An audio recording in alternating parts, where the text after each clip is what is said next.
Anong pinamemewang-mewang mo dyan? Ha? Hindi ka tumulong doon. Sabi mo siya na lang eh. Sagot ka pala, sagot! Talo! Brando, nasira ang disc brake. Ano ba nangyari? Ang nangyari, hindi mo sinentro ang jack mo. Sinentro ko yan. Hindi mo ba hinandrek? Siya.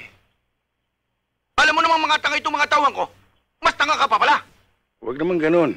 Hiram mo na nga yung jack at cross range. Lumalabas pa akong tanga ngayon. Kung hindi dahil sa jack mo, hindi masisira yan. Bayaran mo yung disc brake na yan. Mahal yan. Ba't ko babayaran yan? Hindi ko naman kasalanan. Ang ibig mo sabihin, ako pa may kasalanan? Basta't bayaran mo yan. Teka.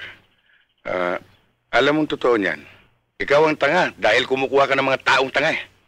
Tarantado ka, ako pa tanga. Ha?